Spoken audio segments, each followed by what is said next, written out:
வணக்கம். நம்மளே இன்னைக்கு விஜய் டைரி ஃபார்மில் பார்க்கக்கூடிய பதிவு வந்து பார்த்திங்கன்னா, நம்ம நிறைய மாடுகள் வந்து பார்த்திங்கன்னா நம்ம தமிழ்நாடு ஃபுல்லாக கேரளா அந்த மாதிரி இடத்துக்கு வந்து நம்ம சேல் பண்ணுறோம். எங்கெங்கே சேல் பண்ணுறோன்னு சொல்லி நம்ம நிறைய வீடியோஸ் வந்து அப்டேட் பண்ணியிருக்கோம். இனி வந்து பார்த்திங்கன்னா கஸ்டமரோட ரிவ்யூவோட சேர்த்து வந்து நம்ம வந்து வீடியோஸ் போடலாம் அப்படின்னு சொல்லி நம்ம பிளான் பண்ணியிருக்கோம். ஃபஸ்ட்டு டைம் வந்து பார்த்திங்கன்னா வேலூருக்கு நம்ம வந்து அழகான 2 மாடு கொடுத்துருந்தோம். இப்போ ஒரு 10 நாளுக்கு முன்னாடி வந்து பார்த்திங்கன்னா அந்த வீடியோஸ் நம்ம அப்டேட் பண்ணியிருந்தோம். இப்போ மாடு கொடுத்து ஒரு 20 நாள் இருக்கும். அந்த மாடோட ரிவ்யூ வந்து பார்த்திங்கன்னா கஸ்டமர் வந்து நமக்கு கொடுத்துருக்காங்க. அந்த ரிவ்யூ வந்து பார்த்திங்கன்னா அந்த வீடியோஸில் வந்து அட்டாச் பண்ணுறேன். அப்புறம் அந்த மாடை வந்து எந்த மாதிரி நான் கொடுத்தேன், எந்த மாதிரி அந்த மாடை கொண்டு போனோம், அந்த மாடு வந்து எப்படி அப்படிங்கிறத நிறைய விஷயங்களை வந்து பார்த்திங்கன்னா அந்த வீடியோஸில் ஃபுல்லாக கொடுத்துருக்கேன். இங்கே ஃபுல்லாக மட்டும்தான் வந்து பார்த்தா தான் தெரியும். நம்ம விஜய் டைரி ஃபார்ம் எங்கே அமைஞ்சிருக்குன்னு பார்த்தீங்கன்னா திருநெல்வேலி டு தென்காசி போகக்கூடிய பாதையில் பாவூர் சத்திரம் பக்கத்தில் ஒரு கிராமத்தில் அமைஞ்சிருக்கு. எதுக்கு ப்ராப்பர் லொக்கேஷன் தரல அப்படின்னு சொல்லலாம். பட் வந்து பார்த்திங்கன்னா எல்லாருமே இந்த பக்கம் ஒரு சின்ன வேலையாவோ ஏதாச்சும் ஒரு விஷயமா குற்றாலம் குளிக்க வந்தாலும் ஏதாச்சும் ஒரு விஷயமா மட்டும் வரவங்க தான் நிறைய பேர் வராங்க. பட் மாடு வாங்கினவங்க கூடிய நோக்கத்தில் வர்றதில்லை. அப்போ வந்து பார்த்திங்கன்னா நம்ம கரெக்டான ப்ராப்பர் லொக்கேஷன் சொல்லும்போது வந்து பார்த்திங்கன்னா எல்லாருமே வந்து பார்த்திங்கன்னா வீட்டுக்கே வந்துடுறாங்க. வந்தவங்களும் வந்து பார்த்திங்கன்னா தலையத்து கிடாரி ஒரு சூப்பரான கிடாரி இருந்தது, அந்த கிடாரிக்கு முதற்கொண்டு காம்பு எழுத்து பார்க்குறாங்க சென மாட்டுக்கு. அது மாதிரி பார்த்திங்கன்னா மாடுகளை எழுப்புறேங்கிற நேரத்தில் வந்து பார்த்திங்கன்னா அர்ஜெண்ட்டாக எழுப்புறது. அப்போ வந்து பார்த்திங்கன்னா பக்கத்தில் உள்ள மாடோட வாலில் இந்த மாடு கால் வந்து மிதித்து வால் அந்து போயிடுது. இந்த மாதிரி நிறைய பிரச்சனை. அதை வந்து தெரியாமல் அவங்க மாட்டுக்கு வராங்க, வந்து பார்க்குறவங்களும் ஒன்றும் சொல்லாமல் ஓடிடுறாங்க வண்டியை தூக்கிட்டு. இப்படி நிறைய பிரச்சனைகள் இருக்குது. ஏன்னா நம்ம வந்து பண்ணையில் வந்து இது வரைக்கும் சிசிடிவி கேமரா எதுவுமே நம்ம பொருத்தலை. அந்த வீக்கில் தான் நம்ம பொருத்த வேண்டியிருக்கு. அப்படின்னா கூட நம்ம ஆட்களை யாருன்னு பார்க்கலாம். பட் அந்த மாதிரி பிரச்சனைகள் இருக்குது. அதனால தான் கரெக்டாக நம்ம சொல்லலை. பெரும்பாலும் நம்ம பண்ணைக்கு வரவங்க காலையில் 10 மணிக்கு மேலே சாயங்காலம் நீங்கள் ஒரு 5:30 மணி வரைக்குள்ளே நீங்கள் மாடுகள் பார்த்துக்கிடலாம். அதுக்கு மேலே நீங்கள் வர்றதா இருந்தால் நைட் டைம் நீங்கள் வந்து 12 மணி வரைக்கும் கூட நம்ம மாடுகள் காட்டலாம். ஆனால் நீங்கள் முன்ன கட்டி சொல்லிவிட்டு அப்போ நீங்கள் சொன்னால் மட்டும் தான் நான் ஒரு லேபரோ ஏதோ வந்து அரேஞ்ச் பண்ணி நம்ம போட முடியும். சரியா? வெளியூர்லேருந்து மாடு வாங்க வர்றவங்க பெரும்பாலும் நேருக்கு வாங்கங்கிறத நம்ம வீடியோஸில் சொல்கிறோம். அதுபடி நேருக்கு வந்தால் நல்லதாக. நான் பட் வந்து இந்த கஸ்டமருக்கு வந்து பார்த்திங்கன்னா அவங்க கண்டிப்பாக மாடு வேணும் அப்படின்னு சொல்லி நேருக்கு வராமல் எடுத்துகிட்டு போயிட்டாங்க 2 மாடு. ஆனால் திரும்ப நம்மகிட்ட கண்டிப்பாக வருவாங்க.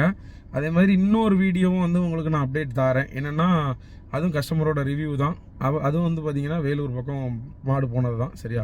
இது வேலூர்லேருந்து இது ஒரு 60 கிலோமீட்டர் பக்கம் நான் வந்து கொடுத்த மாடோட ரிவ்யூ இது. வேலூருக்கு இன்னொரு பார்ட்டிக்கு மாடு கொடுத்துருந்தேன். அந்த வீடியோஸ் வந்து பார்த்திங்கன்னா நாளைக்கு உங்களுக்கு நான் அப்டேட் பண்ணி விட்றேன். இப்போ நம்ம வந்து எதுக்காக கொஞ்சம் டிலே பண்ணி வீடியோஸ் அப்டேட் பண்ணுறோன்னா நம்ம கையில் மாடுகள் ஸ்டாக் இல்லாமல் இருந்துச்சு.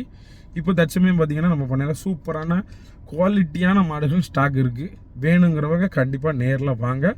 வீடியோஸ் வந்து பேக்கில் பாருங்கள். எல்லா வீடியோஸையும் உங்களுக்கு வந்து ஃபுல்லாக பார்த்தீங்கன்னா மட்டும்தான் நிறையா விஷயங்கள் தெரியும். சரியா? ஓகே, பாய். வணக்கங்க. நாங்கள் ராணிப்பேட்டை டிஸ்ட்ரிக்ட் சோளிங்கர் பக்கத்தில் அரியூர் கிராமத்துலேருந்து பேசுகிறேங்க. என் பேர் சண்முகம். நாங்கள் வந்து தென்காசி பக்கத்தில் பாவச்சத்திரம் அங்கேருந்து ஆவடிநல்லூர் ஒரு இடத்துல விஜய் டைரி ஃபார்ம் வந்து மாடு எடுத்திருந்தோம். நான் ரொம்ப நாளாக ஒரு வீடியோ ஃபாலோ பண்ணிகிட்ருக்கேன்.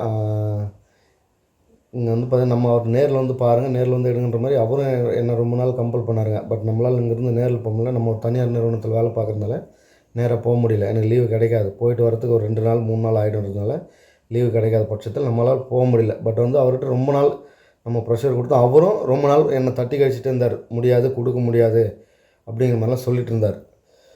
அதனால் நம்ம ரொம்ப நாளாக கேட்குறோம் அப்படிங்கிற பட்சத்தில் அவர் நம்ம கொடுத்துருந்தாருங்க. 2 மாடு எடுத்திருந்தோம். ஒரு தலையத்து 2 பல் போடாத கிடையாது, இன்னொன்று 6 பல் மாடு. 2மே செம்புத்து காரில் மாடு கொடுத்துருந்தாருங்க. பட் 2மே பெண் கன்று போட்டுச்சு. ஒரு மாடு இந்த பல் போடாத கிடையாது இங்கே வந்து ஒரு 2 நாள் முன்னாடி பெண் கன்று போட்டுது. அவர் கொடுத்த மாடு எனக்கு இன்னொரு மாடு வந்து 2ஆம் நீத்து மாடு அங்கேயே பெண் கன்று போட்டுருந்தான். இங்கே எடுத்துருந்தோம். ஒரு 2 வாரம் பக்கமாக இருந்தது. அவர் வந்து பார்த்திங்கன்னா நம்மக்கிட்ட வந்து பார்த்திங்கன்னா ஒரு 13 to 15 லிட்டர் பால் சொல்லியிருந்தாருங்க. அந்த ஒரு கெப்பாசிட்டியில் கேரண்டி கொடுத்துருந்தாருங்க. பட் வந்து இன்றைக்கி வந்து 13 நாள் ஆகுதுங்க. நம்ம 12 நாள் ஆகுது மாடு கண்ணினி. நமக்கு வந்து இப்போ 17 லிட்டர் பக்கம் இப்போயே வந்துருச்சுங்க. இன்னொரு 10 நாள் போனாக்கா இன்னொரு 2 லிட்டர் பால் சேர்ந்து வரும் நான் எதிர்பார்க்குறேன். ஆனால் கண்டிப்பாக சேர்ந்து வரும். இன்னொரு 10 நாள் போச்சுன்னா ஒரு மாடு வந்து 17 to 21 நாளுக்கு அப்புறம் பால் இன்க்ரீஸ் ஆகும் அந்த டைமில்.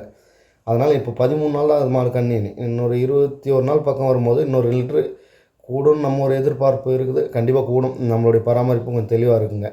அதில் பிரச்சனை இல்லை.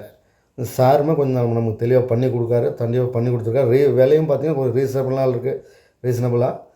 டிரான்ஸ்போர்ட்டுமே பார்த்தீங்கன்னா நம்ம டோல்கேட்லாம் ஃப்ரீ பண்ணி கொடுத்து ஒரு சைடு வாடகை மட்டும் தான் பண்ணியிருக்காங்க. டபுள் 2 பக்கம் இல்லை, ஒரு சைடு வாடகையில் பண்ணி கொடுத்துருக்காங்க. நம்ம கிட்டத்தட்ட பார்த்தீங்கன்னா அவங்க ஊர்லேருந்து நம்ம ஊருக்கு ஒரு 638 கிலோமீட்டர் பக்கமாக வந்தது. இதே நம்ம சேலத்துலேருந்து மாடு எடுத்துருக்கோம். அங்கேருந்து பார்த்தீங்கன்னா நமக்கு 12,000 பக்கமாக வந்துருச்சு வாடகை. இங்கேருந்து 230 கிலோமீட்டர் தான் எங்களுக்கு சேலம்.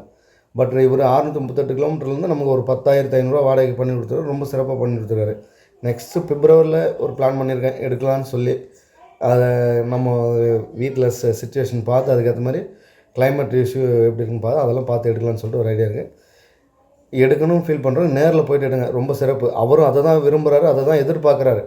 நேராக வாங்க, நான் சிறப்பாக பண்ணி கொடுக்குற மாதிரி அவரும் அதை தான் சொல்கிறாரு. எனக்கே 2 வருஷமாக தட்டி கழிச்சார் கொடுக்க மாட்டேன்னு சொல்லி. நீங்கள் நேராக வந்தால் மட்டும்தான் பண்ணுவேன்னு. சரி, நம்ம ரொம்ப ரெக்வஸ்ட் பண்ணி கம்பல் பண்ணி கேட்டதுனால, இத்தனை நாளாக கேட்டதுனால தான் நமக்கு அந்தளவுக்கு பண்ணிடுவோம். நேராக வரவங்களுக்கு தெளிவாக பண்ணி கொடுப்பாரு. இப்போ 2 நாள் முன்னாடி கூட நம்ம வேலூர்லேருந்து ஒருத்தர் போய் மாடு எடுத்திருக்காருங்க. அவர் ஏற்கனவே 2 டைம் 3 டைம் இருக்கு, இப்போ 4வது டைம் போய் எடுத்திருக்காரு. அவரு நேராக தான் போனார், என்னால் போக முடியல. பட் நமக்கு சிறப்பாக பண்ணியிருக்காரு, ரொம்ப சந்தோஷம். 2 மாடுகள் வேலூரில் கொடுத்த மாட்டில் மாடு. இந்த மாடு வந்து பார்த்திங்கன்னா 2வது ஈத்து மாடு. சரியா, நம்ம வந்து இது அவங்களுக்கு கொடுக்கறதுக்கு ஒரு 10 நாளைக்கு முன்னாடி எடுத்த வீடியோ. சரியா, அதனால் வந்து அந்த 10 நாளைக்கு முன்னே எடுத்த வீடியோலையும் சரி, அந்த மாடு கண்டு போட்ட பிறகு இருக்கிற வீடியோலையும் சரி, எவ்வளோ வித்தியாசங்கள் இருக்குங்கிறத வந்து நீங்கள் பார்த்துக்கோங்க. இன்னொரு விஷயம், 10 நாளைக்கு பிறகு மாடுகள் எதுக்காக நம்ம கொடுக்குறோன்னு பார்த்திங்கன்னா, கிட்டத்தட்ட ஒரு மாடுகள் நம்மகிட்ட வந்த பிறகு கிட்டத்தட்ட பார்த்திங்கன்னா ஒரு 25 நாள்லேருந்து 50 நாள் வரைக்கும் கையில் வச்சு பெரும்பாலும் அது எப்படி இருக்குது, அதோடய குணங்கள் எப்படி இருக்குது, அதோட சாப்பாடு முறைகள் எப்படி இருக்குது, அதேமாதிரி பார்த்திங்கன்னா அதை வந்து வெயிலுக்கு நல்லா தாங்குமா, இந்த மாதிரி நிறைய விஷயங்களை பார்த்து மட்டும்தான் நம்ம கொடுக்குறோம். அதுக்கு இடையில் வந்து பார்த்திங்கன்னா மாட்டுக்கு வந்து பார்த்திங்கன்னா குடல் புழு நீக்கங்கள் பண்ணுறது, அது மாதிரி உடம்புல இருக்கக்கூடிய உண்ணி அந்த மாதிரி விஷயங்கள் ஏதாச்சும் லைட்டாக இருந்தால் கூட அதுகளை வந்து நம்ம ரிமூவ் பண்ணுவோம். சரியா, அது மெடிசன் மூலமாக தான் பண்ணுறோம். இன்னொன்று வந்து பார்த்திங்கன்னா மாடுகளுக்கு 2வது மாடாக இருந்தாலும் சரி தான், அதுக்கு வந்து பார்த்திங்கன்னா கால்சியம் அந்த மாதிரி வந்து கரெக்டாக ப்ராப்பராக வந்து பார்த்திங்கன்னா நரம்பு வழியாக டாக்டருக்கு மூலமாக கொடுக்குறோம். இன்னொன்று வந்து வாய் வழியாகவும் நம்ம கொடுக்குறோம். சரியா, அதேமாதிரி பார்த்திங்கன்னா நோய் எதிர்ப்பு சக்திகள் வந்து நல்லா இருக்கிற அளவுக்கு நம்ம குவாலிட்டியாக அதுக்கு ஃபுட் எல்லாம் கொடுத்து நல்ல முறையாக கொண்டு வந்துடுவோம். அதேமாதிரி வந்து பார்த்திங்கன்னா அதை வந்து எல்லா தட்பவெப்பநிலையும் தாங்கணுங்கிறதுக்காக வந்து பார்த்திங்கன்னா வெயிலில் கட்டுறது, அப்புறம் அதுக்கு வந்து கரெக்டான நேரத்தில் வந்து பார்த்திங்கன்னா நீங்கள் நிழலில் மாற்றி கட்டுறது, இந்த மாதிரி சூப்பராக வந்து மாடுகளை நம்ம நல்லா ரெடி பண்ணி தான் கொடுக்குறோம். அதேமாதிரி வந்து பார்த்திங்கன்னா நிறையா மாடுகளுக்கு எப்போவுமே வைக்கோல் திங்கிறதுக்கு தான் பழக்கப்படுத்துவோம். அதுக்கு பிறகு வந்து பார்த்திங்கன்னா பச்சை புல் அந்த மாதிரி கொடுத்து வந்து பழக்கப்படுத்துவோம். சரியா, இது வந்து ஏற்றுறதுக்கு முன்னாடி நம்ம வந்து பார்த்திங்கன்னா மாடுகளுக்கு எப்போவுமே பச்சை புல் கொடுத்து தான் ஏற்றுவோம். என்ன காரணம்னு பார்த்திங்கன்னா, மாடை பொறுத்தவரையில் எல்லா மாடுமே வந்து பார்த்திங்கன்னா கழிச்சல் வரும். மாடை வந்து பார்த்திங்கன்னா லூஸ் மோஷன் போகும் ஏற்றி மாடுகளை அனுப்பும்போது வந்து பார்த்திங்கன்னா. அப்போ வந்து பார்த்திங்கன்னா 3:1ங்கக்கூடிய கணக்கில் வந்து பார்த்திங்கன்னா 2 வேளை வைக்கலும் 1 வேளை புல்லும் லாஸ்ட்டாக கொடுத்து நம்ம ஏற்றி விடுவோம். அப்போ தான் வந்து பார்த்திங்கன்னா சாணிகள் வந்து பார்த்திங்கன்னா இறுக்கமாக வரும், ரொம்ப லூஸ் மோஷனாகவும் போகாது. ஏன்னா ரொம்ப இறுக்கமாக இருந்தாலும் பிரச்சனை தான், லூஸ் மோஷனாக வந்தாலும் பிரச்சனை தான். அதனால் அதை ப்ராப்பராக பண்ணுவோம். மாடு ஈன உடனே வந்து பார்த்திங்கன்னா ரிப்ளண்டான ஒரு பவுட்ரு கொடுப்போம். அதனால் எக்ஸாஃபார்னு ஒரு டானிக் கொடுத்து நல்ல முறையில் இந்த மாதிரி நஞ்சு கொடி நல்லா பிரித மாதிரி கொடுத்து தான் இது பண்ணுவோம். அண்ணனுக்கு மாடு கொடுத்த பிறகு தான் வந்து பார்த்திங்கன்னா மாட்டை பொறுத்தவரையில் அழகான ஒரு பெண் கண்டை ஈண்டுச்சு. அப்புறம் இன்னொரு மாடு வந்து பார்த்திங்கன்னா நம்ம செனையாக தான் அனுப்பி விட்ருந்தோம். அந்த மாடுமே வந்து பார்த்திங்கன்னா அண்ணனுக்கு சூப்பரான பெண் கண்டு போட்டிருந்தது. அங்கே போய் மாட்டை பொறுத்தவரையில் அது வந்து பார்த்திங்கன்னா இது வந்து தலையத்து கிடையாது தான். பல்லை பொறுத்தவரையில் கிட்டத்தட்ட பார்த்திங்கன்னா இன்னும் வந்து பல் போடாத தருணத்தில் இருந்துச்சு. அங்கே போய் 2 பல் வேணால் போட்டிருக்கலாம். பட் வந்து பார்த்திங்கன்னா பல் போடாத தருணத்தில் தான் இருந்துச்சு நம்மகிட்ட இருக்கும்போது. கிட்டத்தட்ட 2 பல் உழக்கூடிய கண்டிஷனில் இருந்துச்சு கரெக்டான முறையில். அது மாதிரி நல்லா கறக்கிறதுக்கு எல்லாத்துக்கும் நல்லா தோதுவான மாடு, பெண்கள் கையில் உள்ளக்கூடிய மாடு தான். எல்லா தட்பவெப்பநிலையும் நல்லா தாங்கக்கூடிய ஒரு மேய்ச்சல் முறையில் இருக்கக்கூடிய சூப்பரான கிடாரியை தான் நம்ம கொடுத்து விட்ருந்தோம். உணவு பழக்க வழக்கத்துக்கும் சரி, காட்டு மேய்ச்சலுக்கும் சரி, எல்லாத்துக்கும் நல்லா அட்டாச்மெண்ட்டான இருக்கக்கூடிய மாடு தான். உங்களுக்கு இதை மாதிரி நல்ல மாடுகள் வேணும்னா தற்சமயம் நம்ம பண்ணையில் நல்ல மாடுகள் இருக்குது. ரொம்ப பெரும் மாடுகள் நம்ம பண்ணையில் இந்த நேரத்தில் இருக்குது. இப்போ நம்ம வீடியோஸில் காட்டக்கூடிய மாடுகளை விட டபுள் மடங்கு பெரிய மாடுகள் வந்து இப்போ தற்சமயம் பண்ணையில் இருக்குது. நல்ல ஹைடெக் பண்ணைக்கு மாடு வேணும்னா பெரும்பாலும் ஃபோன் அடிச்சுட்டு நேருக்கு வாங்க. சூப்பர் மாடாக சூப்பர் குவாலிட்டியாக உங்களுக்கு மாடுகள் தரலாம். நம்ம பண்ணையில் எப்போவுமே இள மாடுகள் மட்டும்தான் இருக்கும். தலையத்து 2வது மாடுகள் மட்டும்தான் இருக்கும். ஏதேனும் 1-2 பேர் வந்து கேட்டிருந்தாங்கன்னா 3வது மாடுகள், ஒரு மாடு அந்த மாதிரி தான் இருக்கும். பெரும்பாலும் 20 மாடுகள் நம்ம பண்ணையில் இருக்கும். 20 மாடுமே தலையீத்து 2 ஈத்து மட்டும்தான் இருக்கும். ஈத்து மாடுகள் நம்ம வாங்க மாட்டோம். அதனால் ஒரு 10 வருஷ காலங்களுக்கு நீங்கள் மாடுகள் மாற்ற வேண்டிய சூழ்நிலைகள் கண்டிப்பாக வராது. உங்களுக்கும் ஒரு சூப்பரான பிரம்மாண்டமான மாடுகள் வேணும், வீட்டு தேவைக்காக இருந்தாலும் வேணும்னா கண்டிப்பாக நேரில் வாங்க. சூப்பராக நம்ம பண்ணி கொடுத்துடலாம். நம்ம டிஸ்பிளேல தெரியக்கூடிய நம்பருக்கு பெரும்பாலும் கால் பண்ணிவிட்டு மட்டும் நேருக்கு வாங்க. கால் பண்ணாமல் தயவுசெய்து வர வேண்டாம். சரியா? அதே மாதிரி உங்கள்கிட்டயே நல்ல செனை மாடுகள், பால் மாடுகள் இருந்தால் கண்டிப்பாக நம்ம எடுத்துக்கிடலாம். அதேமாதிரி நிறைய பேர் வந்து பார்த்திங்கன்னா சுழி இருக்குது அது இருக்குதுன்னு சொல்லி உங்களை ஏமாற்ற பார்ப்பாங்க. அப்படி சுழியே 10 சுழி இருந்தாலும் நான் கண்டிப்பாக வாங்கிக்கிறேன் உங்கள்கிட்ட. சரியா?